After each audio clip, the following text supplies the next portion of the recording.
guys! Welcome to ating Cordaps and Families channel! So, today magbabasa ulit ako. Hindi na Bible. Kasi di ko mahanap yung mga Bibles ko. Saan kaya nilagay ni Mami? So, ito na lang babasahin ko, mga storybooks. Tatlo. Yan, tatlong babasahin ko. Ang first na babasahin ko is ito. Thumbelina.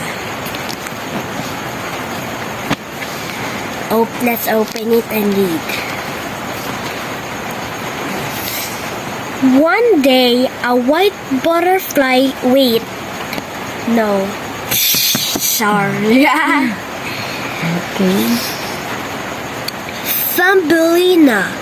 Thumbelina was a little girl who was born in a tulip flower. She was so tiny that she stepped in a walnut shell for a cradle on a quilt of violet petals. Late one night, an old toad found her. What a pretty little girl she is! The toad croaked. And wouldn't she make the sweetest little wife for my son, though? The toad picked up the cradle, Thumbelina and all, and went waddling off to her hole. For safekeeping, she put little Thumbelina on a lily pad in the pond.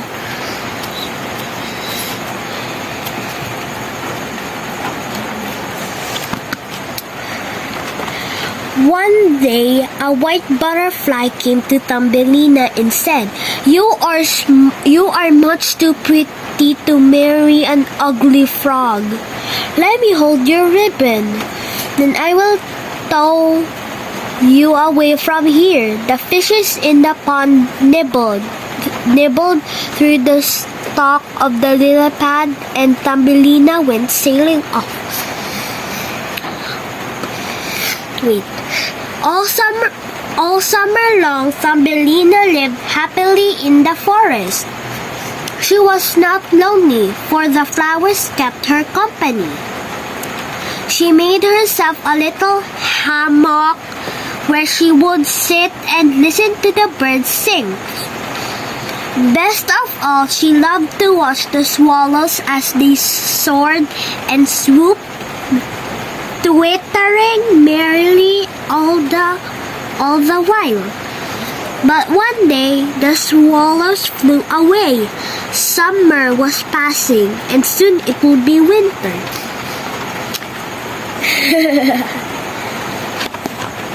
See, this is the snow, winter. This is a mouse. The flowers faded and the wind whirled the leaves from the trees. The snow began to fall. Thumbelina wandered through the forest.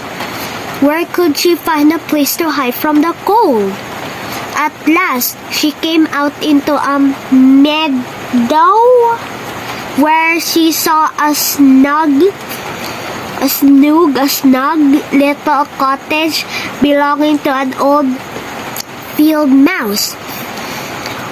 Oh, poor little thing, said the mouse. Come in and warm yourself. If you will talk to me cheerfully and help me sweep and spin, why, then you may stay with me all winter long.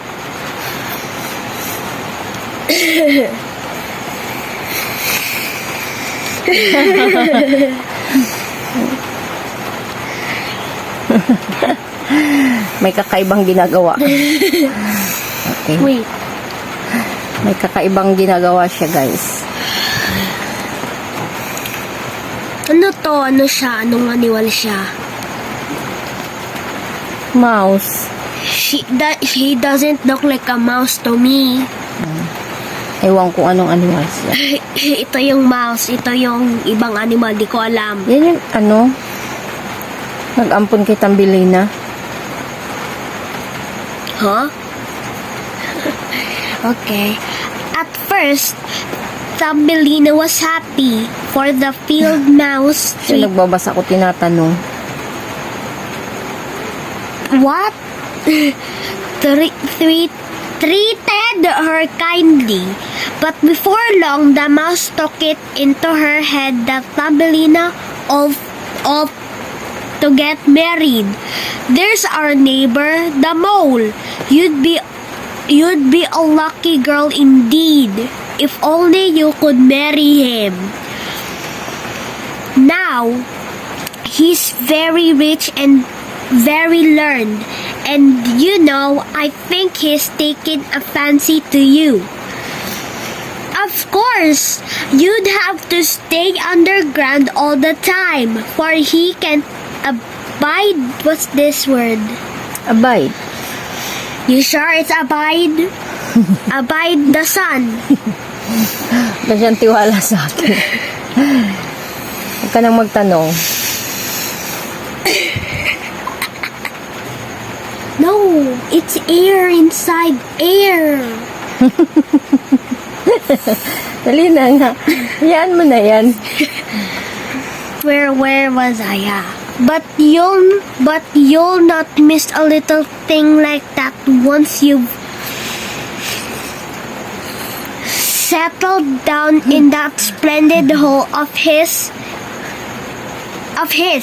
It's the envy. What's this? Envy. Are you sure it's envy? Of the whole Envy yan neighbor- guys, di ba? Envy or envy? Neighborhood. That's Thumbelina and her bird. Yeah, her bird is sleeping.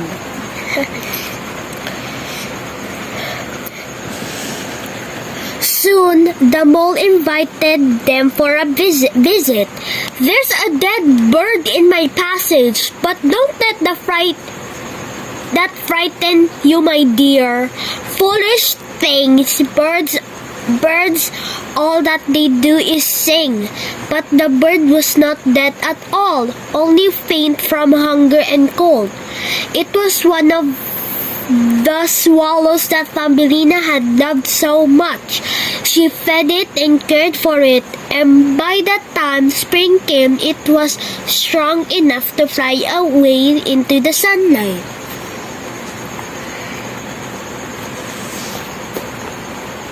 Tapos na. No! Why did you close it? Akala ko tapos na. Okay. Dito yung next.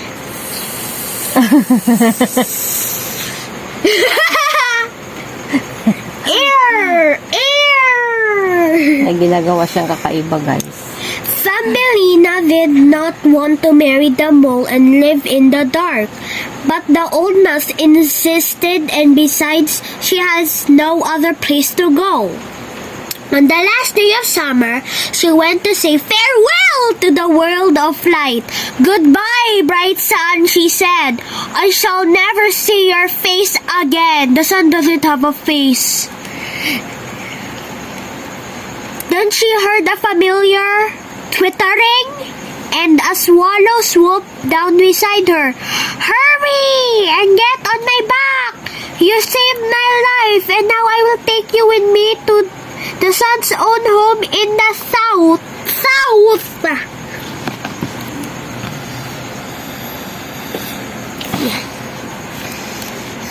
They flew over mountains and valleys and rivers, until at last they came to a warm land of blue sea and blossoms. Here is my home, the swallow said. Swallow yan, swallow. And here, I think we shall find a home for you. He set her down in a beautiful garden. In each flower, there was a tiny, Dainty. you sure it's dainty? Ay, ambot sa imo. Huwag ka na ngang magtanong sa akin. Little man or woman just like herself. I am the king of the flower spirits, said the handsomest of the little men. Marry me and be my queen. You must have a prettier name, the others said. From now on, we shall call you Maya. What is that? Maya. Why did you spell Maya wrong? Maya yan, Maya. Maya. Oh. So Thumbelina became the queen of the flower Di spirits. siya naniniwala sa akin. The swallow sang. The sun shone, and all was happiness and light. Let's see if there's more. Okay, the end. Wait, guys. Ito yung ibang mga stories. Basahin mo yung mga ibang stories. Why, yung ibang Sabihin mo story? yung mga title dyan. Yung ibang stories is Little Red Riding Hood, Three Little Kittens, The Ugly Duckling, Goldilocks and the Three Bears, Jack and the Beanstalk, The Frog Prince, Cinderella, Hansel and Gretel, The Wolf and the Seven Kids, Thumbelina, Snow White, The Little Match Girl, Sleeping Beauty, The Bluebird, Alice's Adventure in Wonderland, Pinocchio, and Puss in Boots. Ayan. Completion yan, guys. Yung meron ako is ito. Yung first, yung 8, yung 3, yung 10, yung Thumbelina, binasa ko. At yung Snow White din. At Sleeping Beauty, at Pinocchio and Puss in Boots. Yeah, next story naman. May dalawa akong left na story. So, I'm going to read. Which one do you pick, Mommy? Bahala ka. Ikaw naman ang magbasa. Wait, Pinpin di sarapin mo. ikaw na. Di ko alam yun. Pinpin di sarapin di konsilyo di almasin. Ito yung Dali lang, nire-read. upo. Bahala ka na dyan. Ikaw naman magbasa.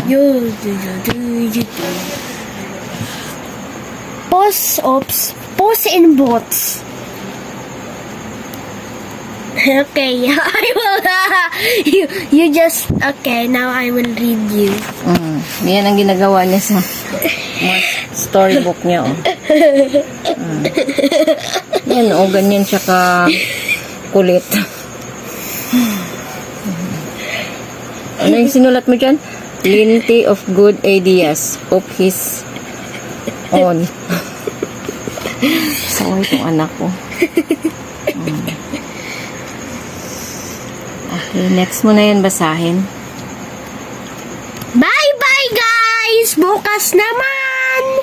By the way, thank you for watching! Wait! Please subscribe, like, and